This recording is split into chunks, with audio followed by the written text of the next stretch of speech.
Salut, je m'appelle Alice. Comme dans Alice au Pays des Merveilles.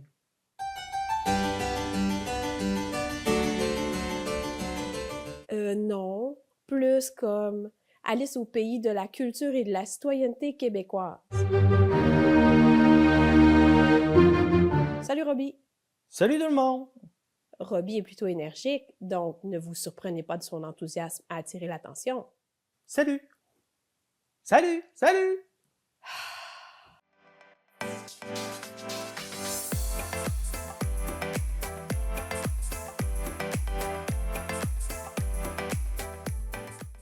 Mais qu'est-ce que tu faisais là dans la forêt? Je pratique le Qigong. C'est une discipline chinoise millénaire qui combine des mouvements lents, des exercices de respiration et de la concentration pour cultiver le Qi, l'énergie vitale, afin d'améliorer ma santé physique et mentale. C'est bizarre. Je te demande de respecter mes croyances, Robbie. Cette pratique fait partie de ma dimension spirituelle et de mes valeurs personnelles. C'est un peu mon identité religieuse, si tu veux. Je crois que chaque personne possède une énergie vitale qui doit être entretenue. Tu comprends? Oh, excuse-moi, je ne voulais pas te blesser. Je te pardonne, Robbie, mais réfléchis avant de commenter les pratiques des autres. Même si c'est dit sans méchanceté, ça peut blesser. Tu as raison. Désolé. Mais cette pratique spirituelle n'est qu'une des nombreuses dimensions de mon identité. Ah bon? Quels sont les autres? Peux-tu me dire ce que tu observes d'autre chez moi? Eh bien, tu es une fille, tu habites dans un quartier résidentiel avec tes parents, tu as 13 ans et tu utilises les réseaux sociaux. Merci. Tu viens de décrire plusieurs dimensions de mon identité individuelle.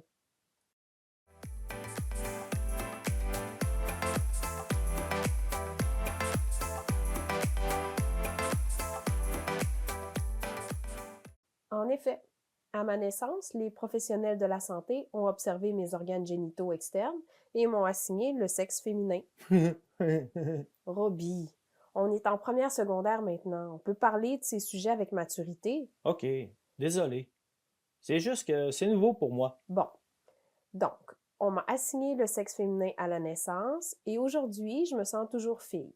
Mon identité de genre correspond à mon sexe assigné à la naissance. On dit alors que je suis cisgenre. Moi, je me sens garçon. Et c'est parfait. Mais sache que l'identité de genre peut parfois être différente du sexe assigné à la naissance. Certaines personnes se sentent appartenir au genre opposé, aux deux genres ou à aucun genre en particulier. Ah, je ne savais pas que c'était possible. L'identité humaine est complexe et peut évoluer. C'est important de respecter l'identité de chacun.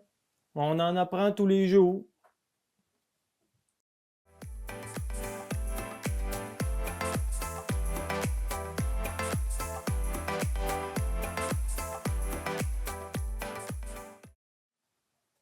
J'habite effectivement dans un quartier où les maisons sont bien entretenues parce que mes parents ont de bons revenus. Mon identité socio-économique me place dans une famille privilégiée. C'est vrai, j'habite près de chez toi. Nos parents doivent avoir des revenus similaires. On a 2 voitures dans l'entrée. Exactement, Robbie. Nous avons la chance d'avoir une situation socio-économique favorable. Si nos parents perdaient leur emploi, notre situation pourrait changer. On pourrait déménager dans un logement plus petit et nos parents pourraient avoir besoin d'aide alimentaire. L'aide alimentaire. Oui, comme les banques alimentaires qui offrent de la nourriture gratuite ou à bas prix aux familles dans le besoin. Mais le choix d'aliments peut être limité et nos parents ne pourraient ne plus nous offrir certaines activités ou technologies. Ça ne doit pas être facile. Voilà pourquoi il faut soutenir les gens dans des situations difficiles pour que leur situation socio-économique n'affecte pas leur chance de réussir dans la vie. C'est pour ça qu'il y a des programmes d'aide. Exactement, comme l'aide pour les soins dentaires, le retour aux études ou les logements abordables.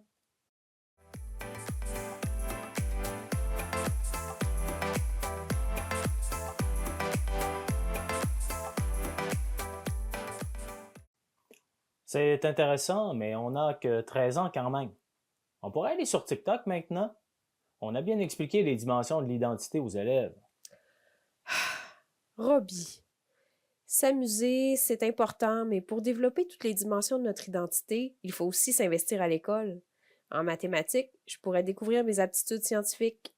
En éducation physique, mes talents sportifs. Notre âge nous permet encore d'agir parfois comme des enfants puisqu'on n'est pas encore des adultes. Alors oui, utiliser Snapchat ou TikTok avec modération, ça ne nous fera pas de mal. Tu vas regarder ma dernière vidéo TikTok. J'ai filmé une poupée Barbie qui brûle. J'ai déjà 600 000 vues. Je te conseille de la retirer rapidement. Pourquoi? Elle est populaire. Tout ce que tu publies contribue à construire ton identité numérique. Ta vidéo pourrait affecter ta réputation. Un jour, quelqu'un pourrait te refuser un emploi ou mal interpréter tes Mais intentions. c'est ridicule! Je voulais juste voir comment ça brûlait, combien de temps ça prendrait. En plus, je m'entends bien avec les filles. Regarde, on est amis. Mais les gens ne sont pas dans ta tête, Robbie. Tes publications peuvent être mal interprétées. Tu sais que j'ai Snapchat? Oui, Eh bien, si quelqu'un me demandait une photo inappropriée, jamais je ne ferais une telle chose. ouais, ce serait vraiment weird, hein? Ce n'est pas tout. Si cette personne prenait une capture d'écran et la partageait à toute l'école, mon identité numérique et ma réputation seraient complètement détruites. Même si j'expliquais mes raisons, les gens pourraient mal juger. Les gens peuvent être vraiment méchants. Promets-moi de retirer ta vidéo. Ton identité numérique vaut plus que 600 000 vues. C'est bon, je viens de la supprimer.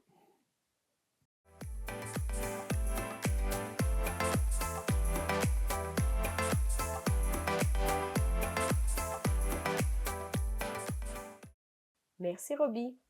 Bon, j'espère que vous comprendrez mieux maintenant que l'identité d'une personne comporte plusieurs dimensions importantes.